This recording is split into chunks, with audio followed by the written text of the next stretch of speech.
आज ही Doubtnut app download करें। Doubtnut पर होगा अब आपके सभी मैथ्स, केमिस्ट्री, फिजिक्स और बायोलॉजी डाउट्स का सफाया। बस अपने क्वेश्चन की फोटो खींचो, उसे क्रॉप करो और तुरंत वीडियो सोल्यूशन पाओ। Download now. हेलो एवरीवन, आज पढ़ेंगे हम एक पाठ जिसका शीर्षक है सोने का हिरण। और यह एक राम कथा है। राम कथा का मतलब है इसमें भगवान राम के जीवन के बारे में बताया गया है। और इस पाठ के लेखक मधुकर उपाध्याय जी हैं।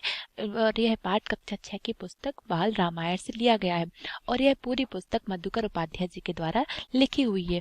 अभी तक हमने इस पुस्तक के बहुत सारे पाठ पढ़ लिए हैं और इसमें अब इसका यह पाठ है सोने का हिरण। मतलब इसमें बताया गया है कि जब शूर्पणखा की नाक काट देते हैं लक्ष्मण, तो वह क्रोधित होकर अपने भाई से अपना अपमान का बदला लेने के लिए कहती है। और जब उसके भाई को यह बताती है कि जो उनकी पत्नी है रानी सीता, वह बहुत ज्यादा खूबसूरत है, तो वह रानी सीता के मुंह में आ जाता है और सीता हरण करने का निश्चय कर लेता है। और साथ ही साथ वह अपने साथ राक्षसी ताड़का के पुत्र मारीच को भी अपनी मदद करने के लिए ले जाता है। तो जब वह पंचवटी में पहुंचते हैं, जहाँ पर राम, सीता और लक्ष्मण निवास कर रहे होते हैं, तो जब वह वहां पर पहुंचते हैं तो जो मारीच होता है वह अपनी मायावी ताकतों से, चूंकि वह एक राक्षस है तो उसके पास बहुत सारी मायावी शक्तियां होती हैं, तो वह अपनी मायावी शक्ति से सोने के हिरण का वेश धारण कर लेता है। और जो रावण है वह एक तपस्वी का वेश धारण कर एक पेड़ के एक वृक्ष के पीछे छुप जाता है। तो अब सीता, जो रानी सीता है, वह सोने का हिरण को देखकर मंत्रमुग्ध हो जाती है और वह राम से विनती करती है, आग्रह करती है कि आप ये सोने का हिरण मुझे लाके दीजिए। तो राम मन ही मन यह बात समझ चुके हैं कि वह एक मायावी ताकत शक्तियों की चाल है। मतलब वो जो राह के जो जितने भी राक्षस हैं वह उनकी एक चाल है। फिर भी सीता के बार बार आग्रह करने पर, और चूंकि सीता ने अभी तक उनसे कोई भी मांग नहीं की थी, और इसलिए उन्होंने सीता की इच्छा का मान रखते हुए वो हिरण को लेने के लिए उसके पीछे गए। और वह लक्ष्मण को यह आदेश दे गए कि वह रानी सीता की रक्षा करेंगे। इसलिए जब वह गए तो जो लक्ष्मण थे वह उनकी कुटी के बाहर खड़े होकर अपनी तलवार के साथ पहरा देने लगे। तो चलिए अब इसका पहला भाग पढ़ते हैं और देखते हैं कि आगे क्या हुआ। राम को कुटी से निकलते देखकर मायावी हिरण कुलाचे भरने लगा। अब जो हिरण के बेस में जो मारीच था, जो राक्षस मारीच था, वह जो उसने जैसे ही देखा कि जो राम है वह अपनी कुटिया से बाहर निकल रहे हैं, तो उसने अपनी मायावी जो हिरण था वह अब कुलाचे भरने लगा और बहुत तेज तेज दौड़ने लगा। राम को उसने बहुत छकाया, मतलब राम उसके पीछे बहुत दूर तक भागते हुए चले गए। वह कभी झाड़ियों में लुकता छिपता भागता वह राम को कुटी से बहुत दूर ले गया। अब चूंकि वह तो एक मायावी राक्षस था, तो उसका सिर्फ एक ही इरादा था कि वह राम को उस अपनी कुटिया से बहुत दूर ले जाए, जिससे कि जो रावण है वह सीता का आसानी से हरण कर ले। क्योंकि रावण जानता था कि राम बहुत ज्यादा शक्तिशाली और पराक्रमी है, तो वह सीता, अगर राम के रहते हुए वह सीता का हरण नहीं कर पाएंगे, इसलिए उन्होंने अपनी मायावी शक्ति का उपयोग करके वह एक हिरण के वेश में गया और वह राम को उस बहाने बहुत दूर ले गया। तो जब जब भी राम उसे पकड़ने का प्रयास करते तो वह भागकर और दूर चला जाता। जो हिरण है सोने का हिरण, तो राम जब भी उसको पकड़ने का प्रयास करते तो वह भागकर बहुत दूर चला जाता। हिरण चालाक था, वह इतनी दूर कभी नहीं जाता था कि पहुंच से बाहर लगे।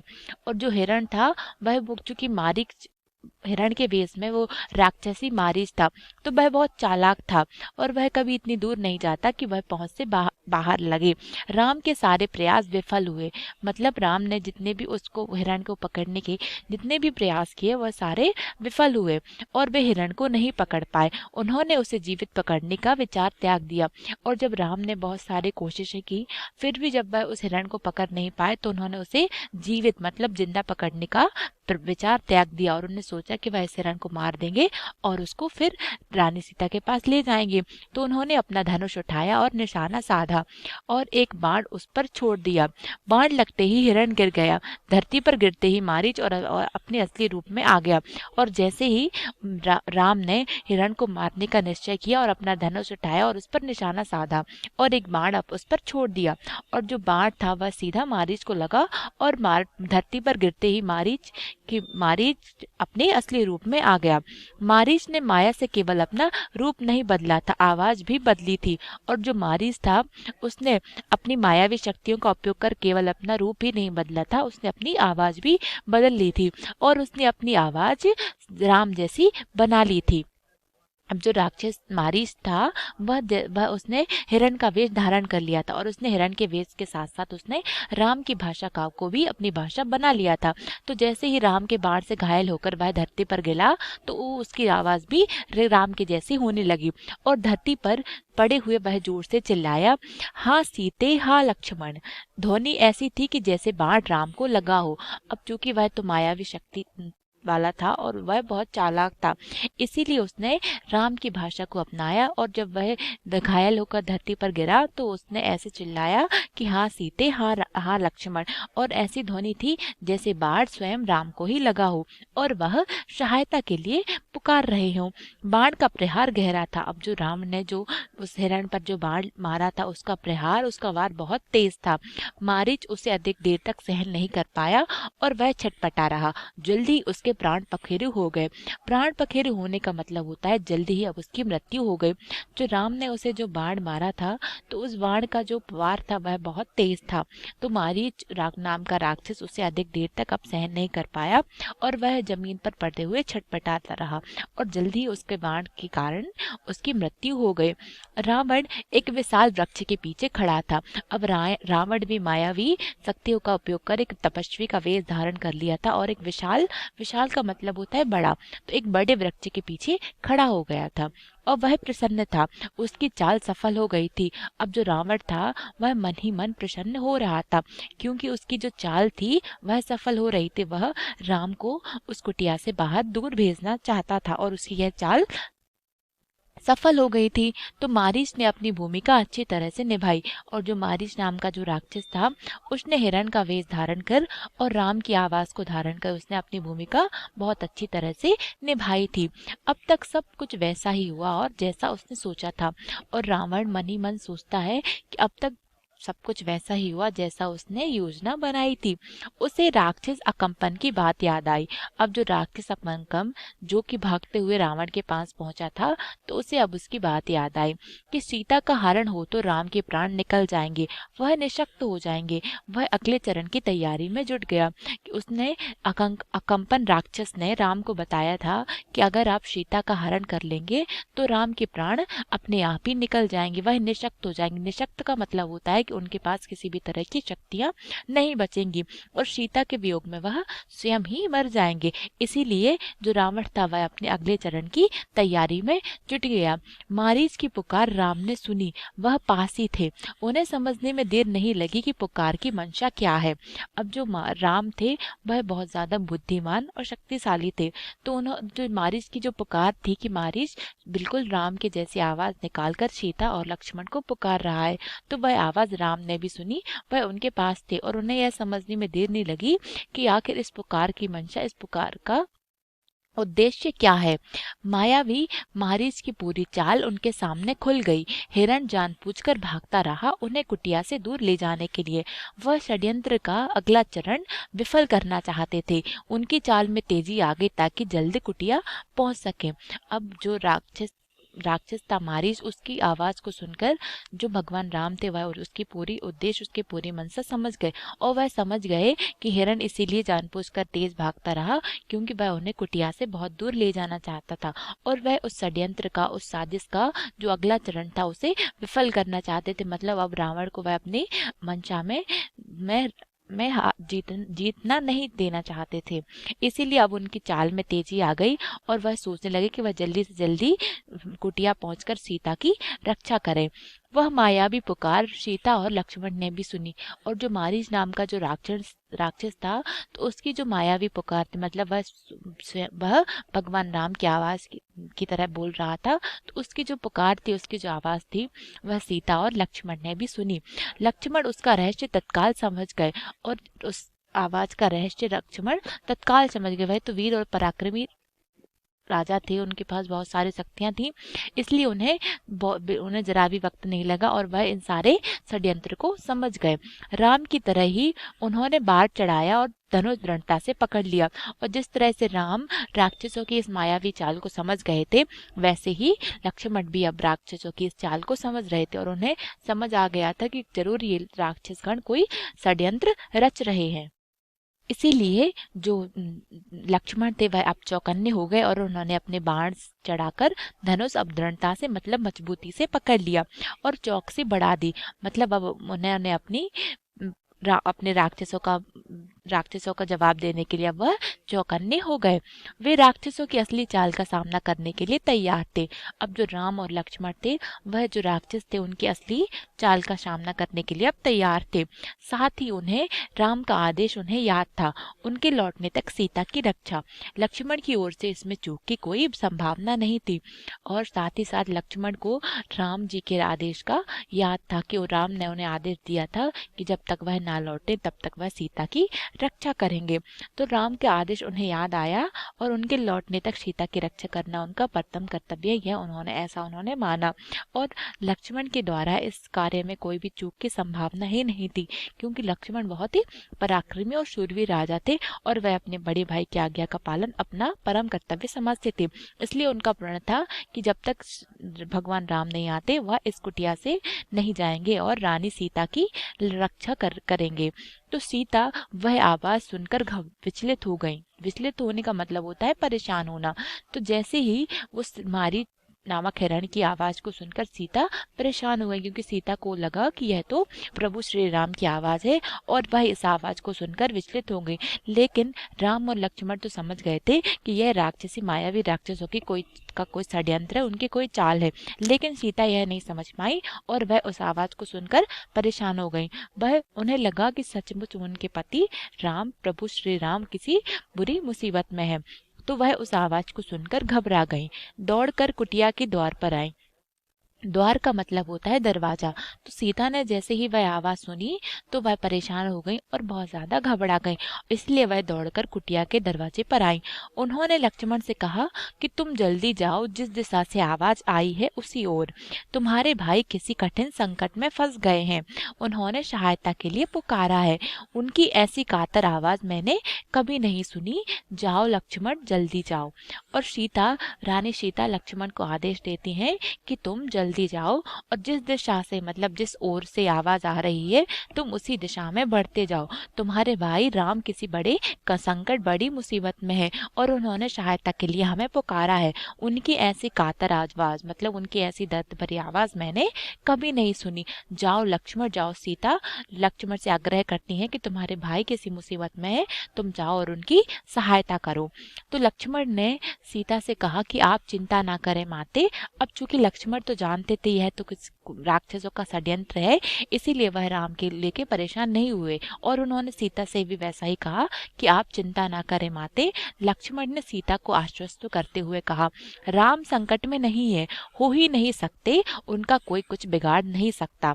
और लक्ष्मण सीता को आश्वस्त करते हुए कहते हैं कि राम किसी परेशानी में, किसी संकट में नहीं है, वह किसी संकट में हो ही नहीं सकते, क्योंकि कोई उनका कुछ बिगाड़ नहीं सकता। वह तो सूरवीर और पराक्रमी राजा है, राम का कभी कोई बाल भी बांका नहीं कर सकता।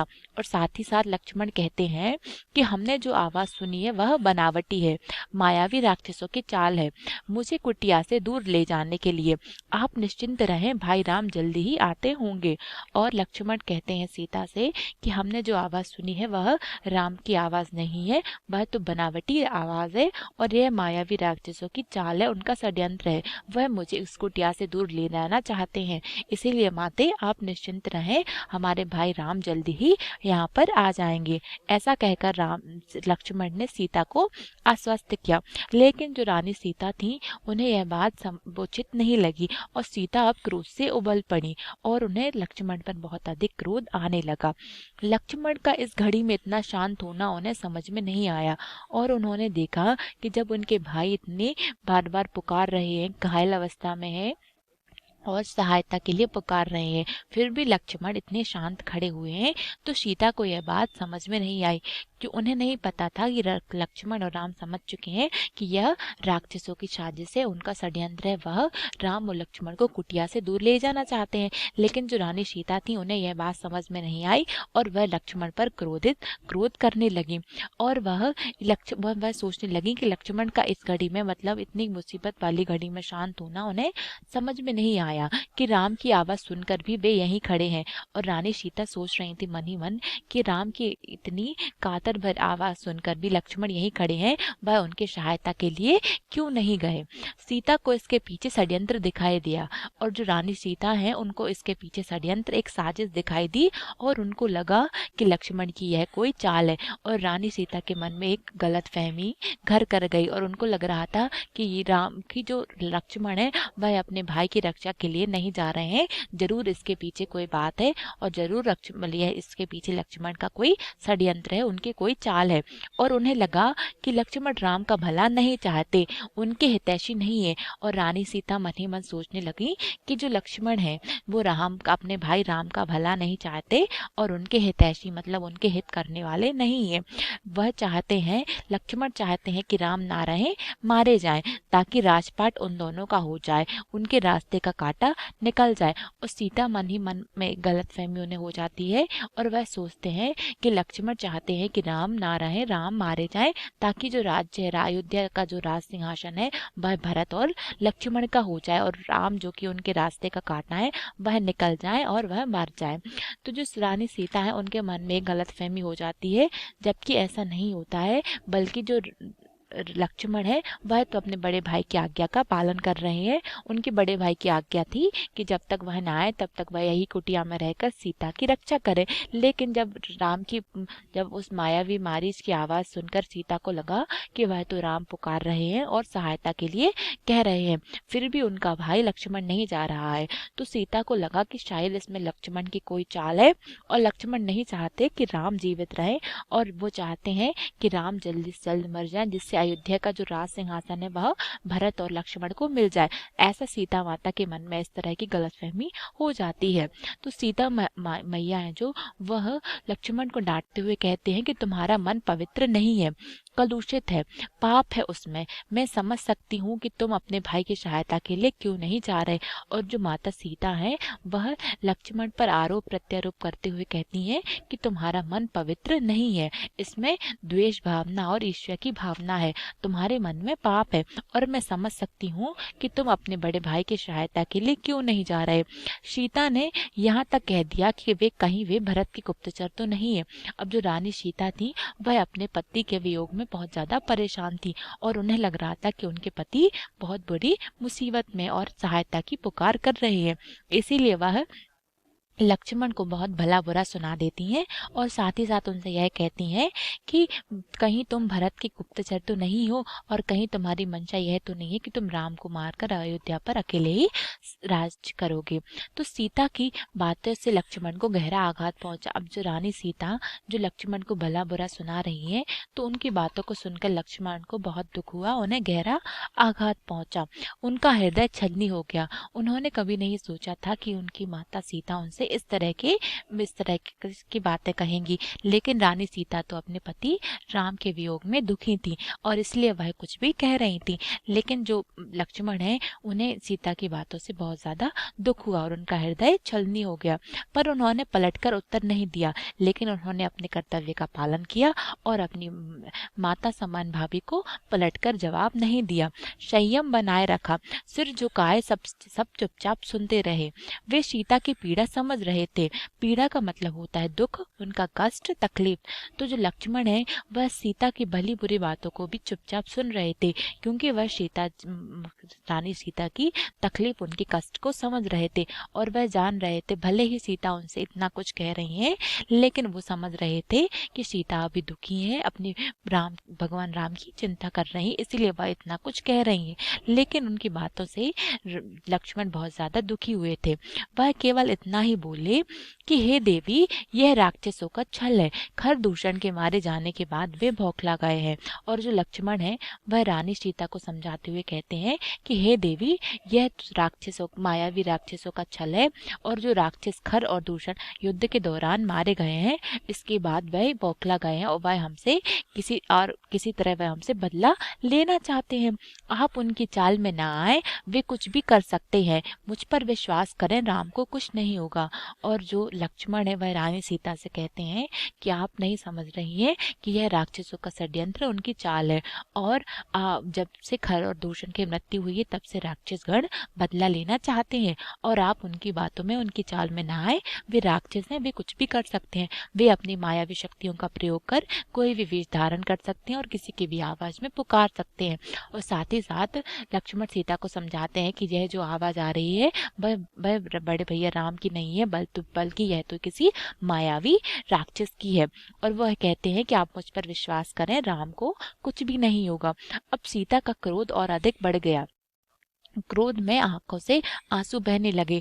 अब रानी सीता का क्रोध और उन्हें लक्ष्मण की बातों पर विश्वास नहीं हुआ और उनका क्रोध और अधिक बढ़ गया, और अब क्रोध के कारण उनकी आंखों से आंसू बहने लगे। यह भी लग रहा था कि कहीं लक्ष्मण की बात सही ना हो।